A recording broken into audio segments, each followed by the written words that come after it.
Well, this is one of the first official YouTube videos where I tell you guys I've got my car back. And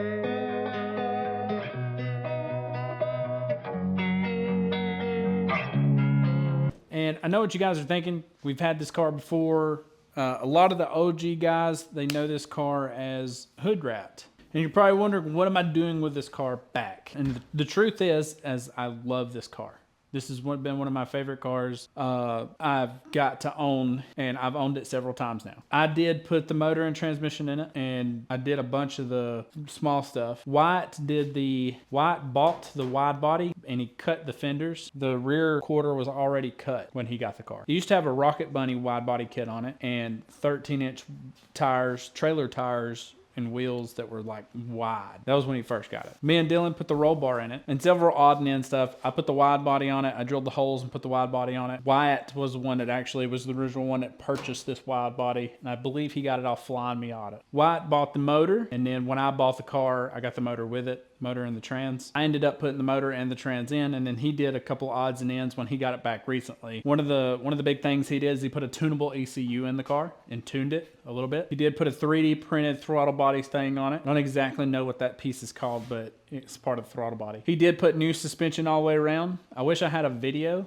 of the suspension that was on it before, because it was absolute destroyed, because it had been on the car for like 5+ years, 5-6 years or something like that. It got absolutely destroyed. Like, I know why my back hurt when I drove this car. And why it did put the tan interior and the tan dash in it. I parted ways with this car. I want to say it was 2 years ago. 2 years ago, I sold the car. I sold the car because I wanted to start a car lot, and I went in partnership with Nick. He's a guy you've seen on my channel before. His channel is called Airsoft Nick. If you want to go check that out, link in the description, go check it out. Me and him partnered up to open up a business, a car lot, and he had $2,000 to put down, and I needed the money to put down in order to start that car lot. So I sold this car to Wyatt for $2,000. Wyatt sold me the shell and the motor and the trans for $900, because at the time he was racing motorcycles and he was building a motorcycle, a beast of a motorcycle, and $900 would have finished it out. The car had been sitting for around 5 years, 4 years or something like that. So there wasn't any light at the end of the tunnel, and I really wanted to do something with it. So I ended up buying the car for like $900 with the hard top, the wheels, the motor and trans, but it was all taken apart. Got it to the house, started putting the motor and trans up. Actually, me and Josh Royster put this motor and trans in. He helped me line it up and get it in there and properly and all that good stuff. Cars came a long way. Me and Dylan got it running at Dylan's garage. Little odds and ends. The reason the car was running so quickly, and because it's not finished, obviously it's not finished. The reason the car was running so quickly is because my Acura Integra that I had for the last 5 years ended up blowing up, started knocking. I needed a vehicle to get me on the road. This was the fastest thing I could do. Got it running properly, got it on the road. This got me back and forth to work for the last, I think I had it for like a year, running for like a year. I had it a year, and then I had it running a year. So I had owned it a total of in 2 years, 1 year properly running. Sold it to Wyatt. Wyatt has had it for the last 2 years and just done little stuff to it. He's put a total amount of miles he put on this car was 100. Like, he drove it to Huntsville and back, and that was it. The car still runs.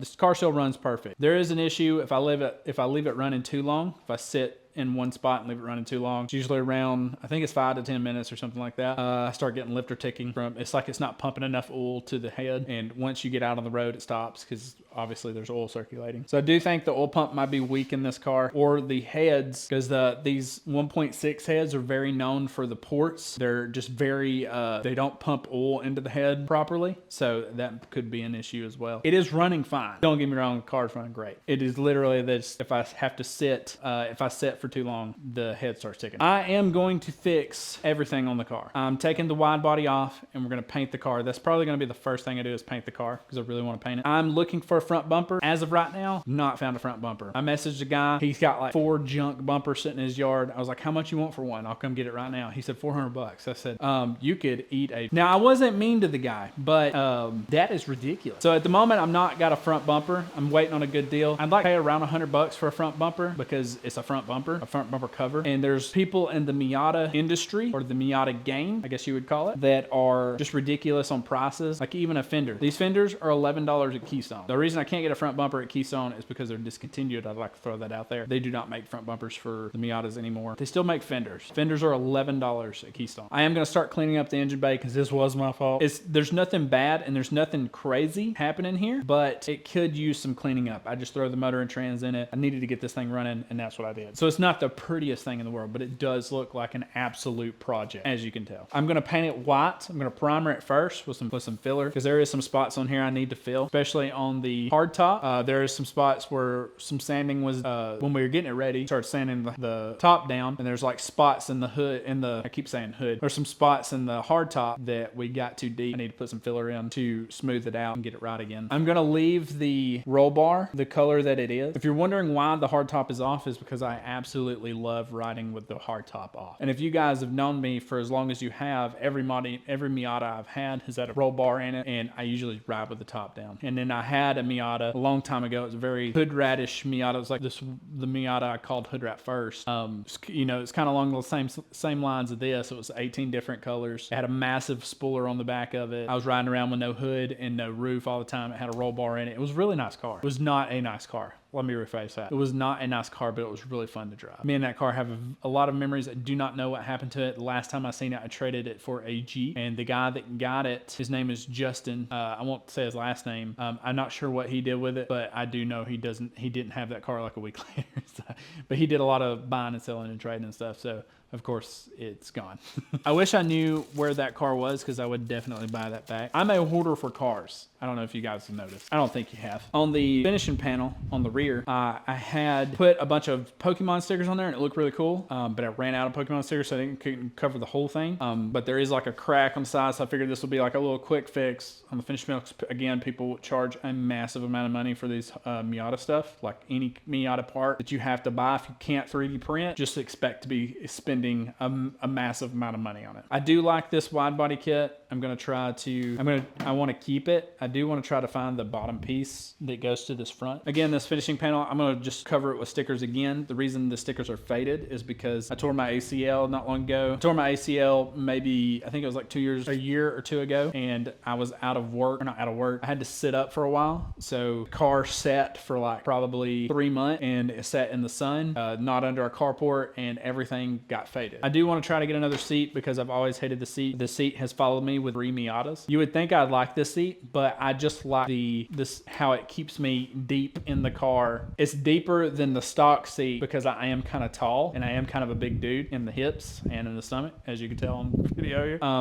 This keeps me pretty far in the car, so my head doesn't hit like the hard top. There's like 2 or 3 inches, you know, between my head and the hard top. So I do like this seat, and that's why I've kept it for so long, because I can't stand the stock seats that the Miata has. I feel like I'm sitting like sideways in it sometimes. I do want another seat, but I want to try to get one like this because this one's starting to fade and the door is pulling off the sides here. I love these wheels. They're rotiforums. There's nothing wrong with these wheels. Wheels have been with the car for a long time. I'm going to keep these wheels with the car. It is getting time to buy tires, so that's the next venture. After I paint the car, I'll probably buy a set of tires. Probably get a little more meat than what has on it now, so I get that sidewall out a little bit. After painting and getting tires, I'm probably going to start looking into getting a newer transmission, a 6-speed trans. I would love to have something like that because this car needs a 6th gear. When you're driving around 65 miles an hour, you're 33,500 RPM. So it's screaming pretty good. If you're running on the interstate, if you're running 75 or 80 mile an hour, you're at 4,000 RPMs. It's like a GSR trans on steroids. I also, when I first got this car, I put the motor and trans in it. I didn't have time I didn't check the fluids because it's just a mistake I made. I did not check the fluids when I first put this transmission in. I paid the ultimate price for that. I drove it for a week with no fluid in the transmission, which wasn't very far. I was less than a mile from my work, so I would drive it to work and I would drive it home, but it was making a very loud noise. in the transmission, obviously. I never could figure it out, so I ended up pulling the trans, changing the throwout bearing, which I thought was the issue, put the trans back in. Throwout bearing was not the issue. Ended up checking the fluid, nothing came out, so I pumped some fluid into it, and everything's been fine ever since. It doesn't make a noise anymore, but I did drive it for about a week with no fluid in the transmission. There is a video of me and Dylan changing the transmission in a driveway, or not changing the transmission, but putting the throwout bearing in this car in the driveway of a duplex that I lived at. So if you guys want to check that out, hit this up here. We are under a tornado warning. I don't know if you guys can hear that. So if you guys live in Alabama, you watch James Spann when it comes to the weather. Tornado sirens just went off here in Holly Pond. So I'm just looking at the radar to make sure everything's good. Okay. I don't know if you guys can see this or if you're even concerned about it, but Holly Pond is like down here and we're at the end of the red. So we're not in it, but we're pretty close to it. And that's why the sirens are going off. You know, it's crazy. A tornado did come through Athens today. Sirens just went out. We play airsoft at a field. It's called Doomsday. Tornado come through Athens, and the Dominator 3, I don't know if you guys watch Tornado Chasers or anything like that, but the Dominator 3, it ran right over the top of them, which is crazy. So back to the car, there's no real issues with the motor and the trans as of right now, besides that little oil thing that I was talking about. It's not feeding oil to the head properly when it's hitting steel. I'm not really worried about that right now. I will address that once I start working on the motor, but I want to get it painted first, get new tires put on it, and then I'm going to address everything in the motor. So the way we were tuning the car is through this program on the laptop. I'm going to buy that program. It's like $100 if I buy it. It allows the car to tune itself. The tunable ECU will tune the car itself or whatever. So that's what I am going to try to do. Like I said, though, I'm going to paint the car first, get new tires, and then do the motor work. I don't exactly know what I'm going to do first with the motor. So any suggestions that you guys want to see, just let me know. Right now, I just want to enjoy the car because I've got it back. I'm driving it. It's really nice to have. It also gets like 40 miles a gallon, so that's a plus compared to my Jeep, which gets like 16. So there's a big difference there. I did get a new bolt kit for the fender flares. It's actually in the Jeep. I would show you guys what's in the Jeep. I ordered a new bolt kit. There are red washers that go in there in the bolt kit. I'm going to take the wide body off and paint them separately from the car, and then I'm going to paint the hard top separately from the car. This car is a huge part of the channel, and it will be a huge part of this channel. I'm going to start working on this very often and very soon, probably within the next week or two. So you guys are going to see this car very often. And I have decided that I am bringing the Ford Focus back in, and I'm going to try to start working on it. First thing I want to do is try to get that Ford Focus running and then go from there. I don't think it's blowed up because it turns over and everything's fine. It tries to crank up. It just takes forever to crank up. I think I get a hot battery in it and some starter fluid. I think she'll start right up. Once that's good to go, she would usually crank up. But yeah, one thing I do want to get in here and start working on. I hope you guys enjoyed checking out my Miata. If you're new here, subscribe. I'll have videos coming out every week, plus the podcast and shorts every day and stuff like that. So I put out content pretty often. If you've been here a while, hit that like button. Comment on my video. You guys know the drill. Commenting on my video helps it perform better on YouTube's sake. Let me know what you guys want me to do to the Miata, and I'll see if I can make it happen. Also, last thing, I need to fix that window. It falls down because the window, the cable broke. I got to get a new window regulator. That's all for me. Thanks guys for watching. I'll see you in the next video. Peace.